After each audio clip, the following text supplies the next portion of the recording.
성도 여러분, 안녕하셨습니까? 한 주간이 또 지났고, 또 새로운 주일을 맞이합니다. 또 하나님의 말씀이 우리에게 또 주어질 것인데, 이 말씀 한 주간 잘 붙잡고, 하나님의 은혜 가운데 또 건강하게, 안전하게 지낼 수 있기를 바랍니다. 요한복음 12장을 통해서 주시는 하나님의 말씀의 은혜를 기억할 수 있기를 바랍니다. 시몬의 감사, 마르다의 봉사, 이 모든 것들이 하나님을 예수 그리스도를 위한 잔치임을 기억하고 우리도 하나님 앞에 예배할 때에 주님 앞에 잔치를 베풀어 드릴 수 있는 그런 우리 성도가 될 수 있기를 주의 이름으로 축원합니다. 우리 함께 읽을 본문은 지난주와 같습니다. 요한복음 12장 1절에서 2절까지입니다. 다시 한번 하나님의 말씀을 봉독하십시다. 6월절 엿새 전에 예수께서 베다니에 이르시니 이곳은 예수께서 죽은 자 가운데서 살리신 나사로가 있는 곳이라. 거기서 예수를 위하여 잔치할세 마르다는 일을 하고 나사로는 예수와 함께 앉은 자 중에 있더라. 아멘. 예수를 위하여 잔치할세. 오늘 우리가 벌써 3주째 말씀을 나누면서 전제했던 큰 전제였습니다. 오늘은 세 번째 말씀으로 나사로에 대한 말씀을 여러분들에게 선포하고자 합니다.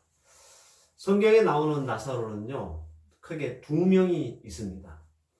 누가복음 16장에 나오는 거지 나사로가 있고, 그리고 이 베다니의 그 마르다 마리아의 오라비로 불려지는 나사로가 있습니다.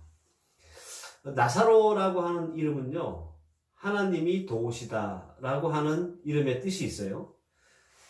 정말 하나님이 도우셔서 이 나사로는 죽었다가 다시 살고 부활하는 정말 놀라운 인생의 경험과 체험을 하게 됩니다. 정말 이름대로 하나님이 도우셨습니다. 나사로는 이 마르다 마리아 가정의 유일한 남자입니다. 때문에 한 가정의 대표이고, 그리고 가장의 역할이 아마 이 나사로에게 주어진 역할이었을 것이다. 우리가 이렇게 생각할 수 있습니다. 그러나 이스라엘은요, 남성 중심의 사회였잖아요. 그럼에도 불구하고 성경에 나오는 이 나사로를 보면 마르다 마리아보다는 두드러진 게 없는 그런 사람입니다. 지난 시간에 나눴던 마르다는 그의 봉사와 깊은 믿음이 드러나요. 그죠? 성경 여러 군데에서.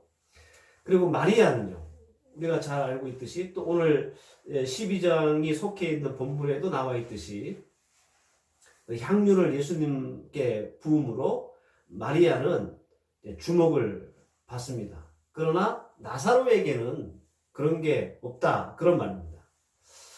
유일하게 나사로가 성경에 이렇게 딱 조명을 받는 장면이 있는데요.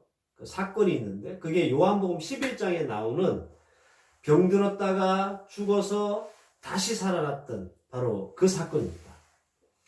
오늘 본문 2절에 보면 나사로는 예수와 함께 앉은 자 중에 있더라 라는 아주 짤막한 한 문장으로 이 나사로에 대한 말씀을 합니다. 너무 여러분들 뭐랄까 좀 평범한 말씀이지 않습니까? 예수를 위해서 잔치하는 일에 시몬과 마르다와 마리아는 뭔가 나름대로 기여를 했는데 말이에요. 나사로는 우리가 그냥 보기에는 그냥 날로 먹는 것 같은 그런 느낌을 받는다라는 겁니다. 그렇다면 나사로는 예수를 위한 잔치를 준비함에 있어서 정말 아무런 도움과 역할을 하지 못했던 사람일까? 여러분들 결코 그렇지 않습니다. 나사로는 오늘 예수님을 위하여 잔치를 열 때에 절대로 빼놓을 수 없는 아주 중요한 사람입니다. 왜냐하면 결론부터 제가 말씀을 드리면 왜 이 나사로가 중요하냐?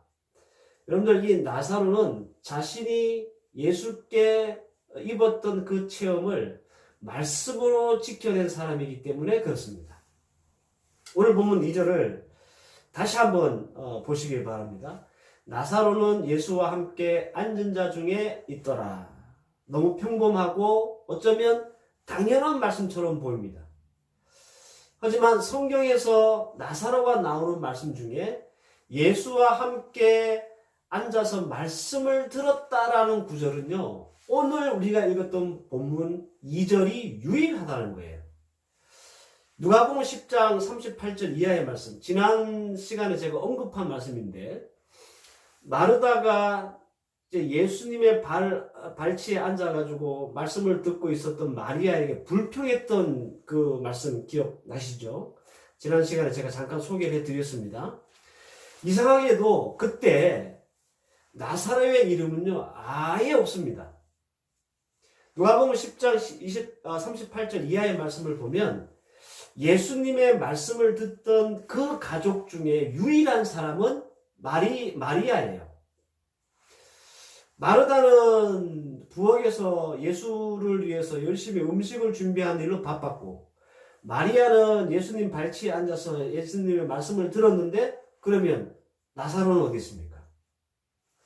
이건 제 추측인데요. 아마 나사로는 그 손님을 대접하는 또 다른 일로 아마 분주했을 것 같아요. 그래서 그 예수님의 말씀을 듣는 그 자리에 없었던 것 같습니다. 그래서 아예 그 나사로의 이름이 나오지 않는 것 아닌가, 이렇게 저는 개인적으로 추측을 해봅니다.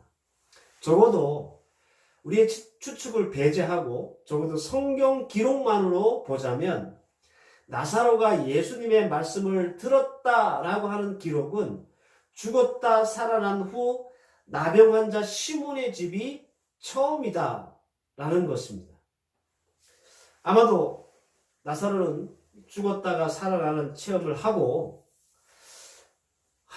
예수님의 말씀이 얼마나 귀하고 중요한지 알게 된 것 같습니다. 그러니까 나사로는 부활을 체험하고 나서 말씀, 즉 예수를 주목하게 된 사람이다 라는 겁니다. 어떤 분들은 사람이 당연히 기적을 체험하면 예수님께 주목하는 것이 당연한 게 아닌가? 이렇게 말씀하실 수도 있습니다. 그런데 그렇게 당연하게 여겨지기는 것이 실제로 우리의 삶에는 그렇지 않다라는 거예요. 여러분들, 우리도 예수 믿고 성도로 살면서 하나님이 주시는 은혜를, 또 때로는 기적을 체험할 때가 있습니다. 이런 기적과 은혜를 체험하면 당연히 이런 은혜와 기적을 주신 예수님께 우리가 포커스를 맞추고 그 예수님께 주목하고 그 예수님의 말씀에 집중할 것 같죠. 그런데 여러분들 삶을 뒤돌아보시기 바랍니다. 정말 그렇습니까?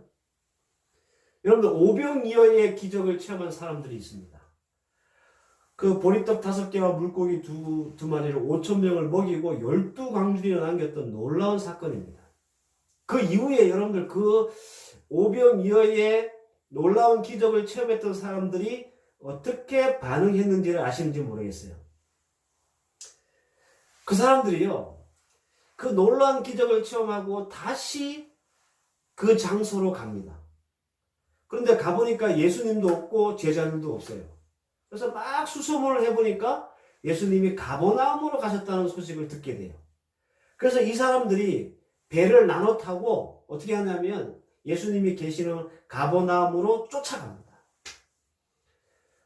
이들이 왜 이토록 예수님을 열렬하게 쫓아왔을까요? 예수님은 그 이유를 분명하게 말씀하셨습니다. 요한복음 6장 26절에 나오는데요. 예수께서 대답하여 이르시되 내가 진실로 진실로 너에게 이르노니 너희가 나를 찾는 것은 표적을 본 까닭이 아니요 떡을 먹고 배부른 까닭이로다. 이렇게 말씀하셨어요. 그 사람들이 기적을 통해서 예수가 그리스도임을 믿고 예수의 말씀을 듣고자 열심히 예수님을 따라서 가버나움까지 온 게 아니라는 거예요. 그들이 또 배부르기 위해서, 또 예수님의 베푸시는 그 기적을 체험하기 위해서 왔다는 겁니다. 그러니까 그들의 목적이 뭐예요?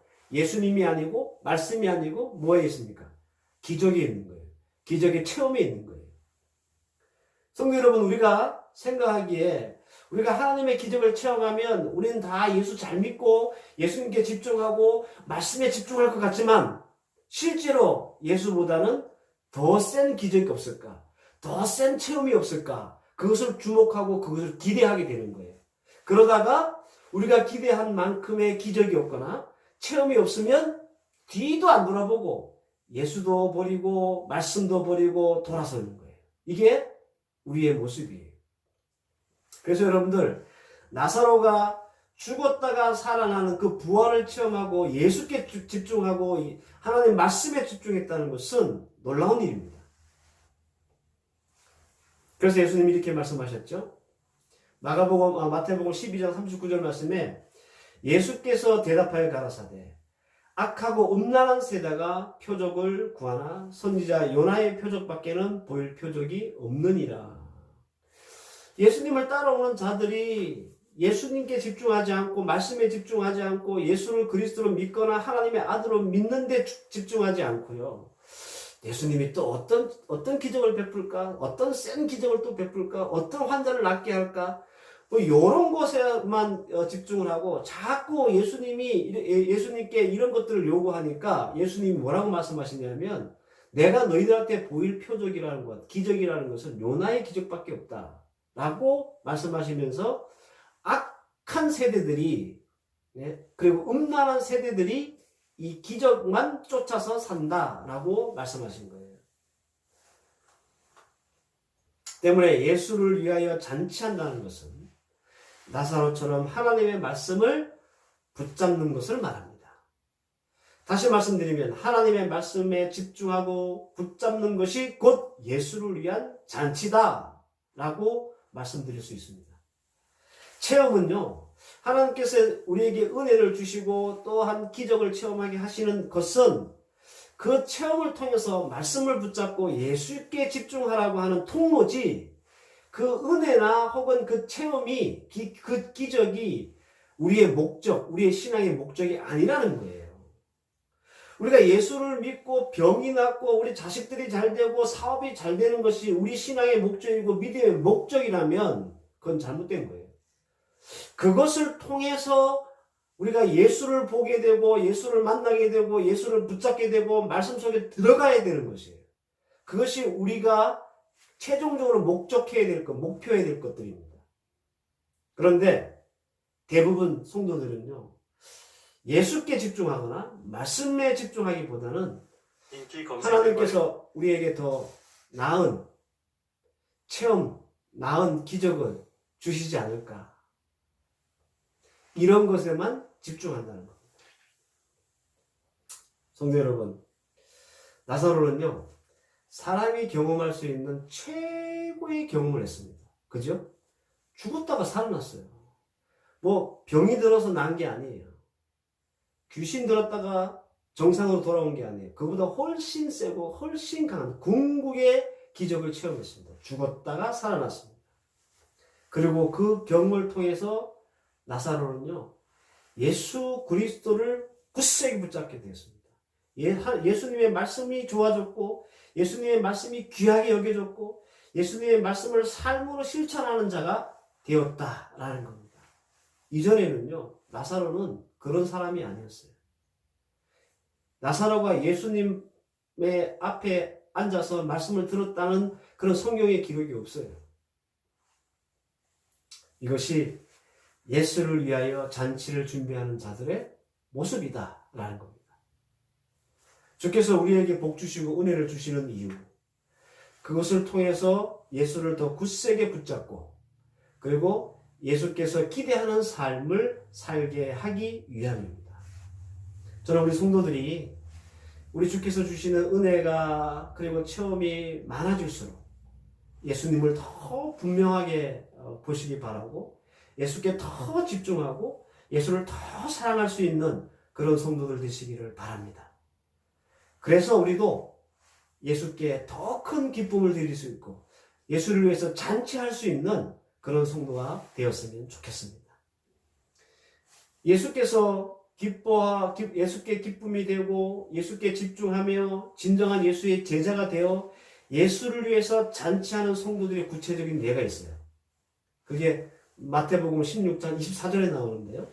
읽어드리면 이렇습니다. 이에 예수께서 제자들에게 이르시되 아무든지 나를 따라오려거든 자기를 부인하고 자기 십자가를 지고 나를 쫓을 것이니라. 또한 요한 사도는 요한 3서 1장 3절에 이렇게 말했습니다. 형제들이 와서 내게 있는 진실을 증거하되 내가 진리 안에서 행한다 하니 내가 심히 기뻐하노라 라고 했습니다. 예수를 위하여 잔치하는 자는요, 자기의 뜻과 하나님의 뜻이 이렇게 딱 충돌할 때, 나는 이거 하고 싶은데 하나님이 그거 아니라고 했을 때 과감히 내 뜻을 줬고 하나님의 뜻에 굴복하고 순종하는 것이 자기를 부인하는 것이에요. 더 나아가서 그렇게 우리가 내 뜻을 줬고 하나님의 뜻에 굴복함으로 따라오는 손해, 고난, 어려움, 환난을 기꺼이 감당하는, 그래서 자기 십자가를 지는 것을 의미하는 거예요. 또한 우리 주님을 기쁘시게 하는 것은 성도들이 진리 안에서 행하는 것이고, 진리 안에서 행한다 함은 자기를 부인하고 자기 십자가를 지고 예수를 따르는 삶을 말하는 거예요. 그리고 생활 자체가 우리 성도들이 예수를 기쁘시게 하는 잔치가 된다라는 겁니다. 여러분들, 우리가 예수를 믿고 교회 다니고 그리고 성도라고 하면서 하나님의 말씀 집중하지 않고요, 내 뜻과 하나님의 뜻이 충돌했을 때 내 뜻이 하나님의 뜻을 굴복시키려고 하고 자기 십자가를 짓지 않으려고 하는 삶을 사는 게 어떻게 우리 예수님을 기쁘시게 하는 삶이겠어요? 어떻게 그것이 예수를 위한 잔치를 하는 성도들의 모습이겠습니까? 그죠? 내 고집만 내세우고 내 주장만 내세우고 내 감정만 내세워서 하나님의 뜻을 무시하는데 어떻게 그것이 예수님께 기쁨이 되겠느냐라는 말이에요. 나사로는 자신이 체험했던 부활의 체험에만 빠져있던 사람이 아니라 오히려 부활의 체험을 통해서 예수가 그리스도이고 살아계신 하나님의 아들임을 믿었고 오직 말씀에, 오직 예수께 집중하는 자가 되었습니다. 이러므로써 그는 예수를 위한 잔치를 준비하는 아주 중요한 사람이 되었다라는 겁니다. 사랑하는 성도 여러분, 앞서 제가 말씀을 드렸던 것처럼 제일 첫 시간에 이 본문을 가지고 제가 말씀드렸던 나병 환자 시몬, 그 시몬의 감사함 기억하십니까? 그리고 지난주에 말씀드렸던 그 마르다의 충직한 봉사, 이것이 예수를 위한 잔치였다고 말씀드렸습니다. 우리가 매주 하나님 앞에 예배드리고 성도로서 신앙생활하며 살아갈 때에 우리가 예수를 위한 잔치를 벌리는 성도가 되어야 하는데, 그렇다면 우리에게도 반드시 시몬과 같은 감사가 있어야 되고요, 그리고 마르다와 같은 충직한 봉사의 삶이 있어야 한다는 거예요.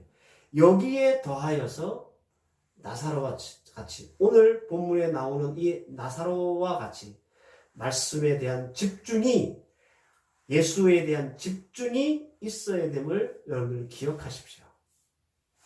자꾸 우리가 하나님의 복받고 잘되기만을 바라는 신앙으로 우리의 신앙을 몰아가서는 절대로 예수를 위한 잔치하는 그런 성도가 될 수 없습니다.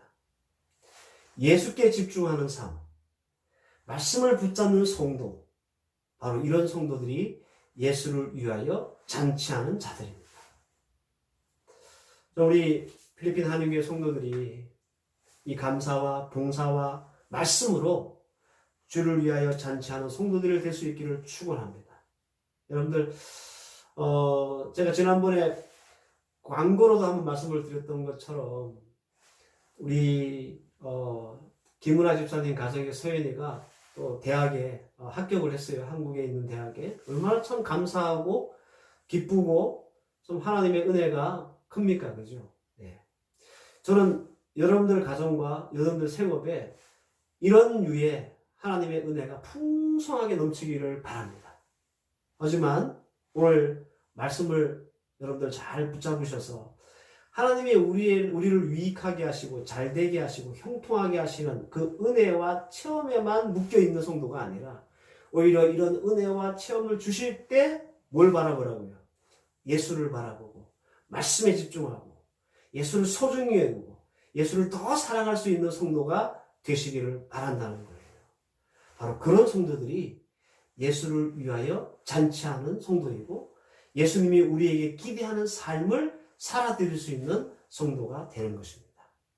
오늘 주신 이 짧은 한 구절의 말씀이 여러분들 가슴에 잘 박혀서 이번 한 주간 말씀에 집중하고 예수께 집중하여 우리 또한 예수를 위한 잔치를 벌릴 수 있는 그런 믿음의 성도들 되시기를 주의 이름으로 축원합니다. 기도하십시다. 하나님 감사합니다. 나사로는 죽었다 살아났던 그 부활의 체험에 취해서 말씀을 잃어버린 자가 아니었습니다. 오히려 그 체험 때문에 하나님의 말씀에 더 집중하고 예수께 더 집중하고 말씀을 더 소중히 붙잡을 수 있는 믿음의 사람이 되었습니다. 하나님 아버지, 우리 예수 믿는 성도들이 하나님의 말씀에 집중하는 것, 하나님이 원하시는 삶을 살아드리는 것, 그것이 바로 하나님 예수님을 위한 잔치임을 기억하게 하시고 이번 한 주 우리의 하나님의 말씀으로 우리의 삶을 이뤄감으로 하나님 앞에 예수 그리스도께 잔치를 베풀어 드릴 수 있는 우리 필리핀 한인교회 성도들 다 되게 해 주시옵소서. 이제는 우리 주 예수 그리스도의 은혜와 성부 하나님의 무한하신 사랑과 성령의 인도하심과 교통하심과 섭리하심이 나사로처럼 체험이 말씀으로 지켜지기 원하는 하나님의 귀한 백성들 머리 위에와 이들의 가정과 자녀와 학업과 사업 위에 이제로부터 영원까지 함께 계실지어다. 아멘.